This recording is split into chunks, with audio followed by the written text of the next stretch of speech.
the best stories are metaphors for the best questions. That where we can reflect on ourselves and go, I wonder, what if? How does this impact me? What does this make me feel? How else could I view things? I mean, a really great story helps us think differently. And you were able to really do that. I was fascinated with you, which is, of course, now, we made friends back then. And you're still fascinating. I didn't want to just say you were fascinating then.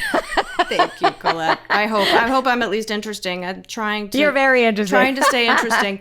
But I think, those experiences of just asking questions from people taught me. It was like going back to school and getting a degree in theology, in comparative religion, which was a gift to me. These people I interviewed and spent a lot of time with don't know how they changed my life. I think about them all the time. The Amish farmer I got to interview and actually spend time with, which was, he basically risked his life to do it because he wasn't supposed to talk to me as an outsider.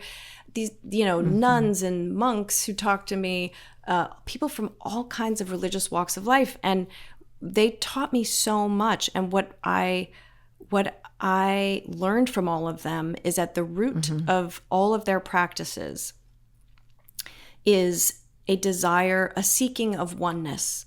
It was so simple. It really boiled down to that because that was my goal, was to tell the story of each religion in a way that was digestible. It wasn't, the dogma and the sort of, going to school to learn comparative religion.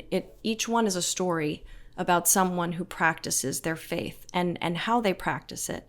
But what I was really interested in was, what do these practices have in common, if anything, right? We all know they're very distinct in lots of ways, but the root, what is the root of what we're looking for in these different practices?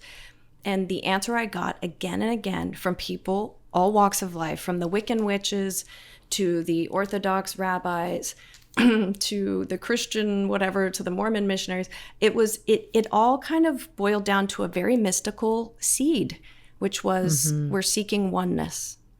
And that was really profound to hear in all these different contexts. And it was like I was in on a secret, and I couldn't really tell the people I was interviewing that I was hearing it from everybody else, because they really, for the most part, religions believe that they are the most important.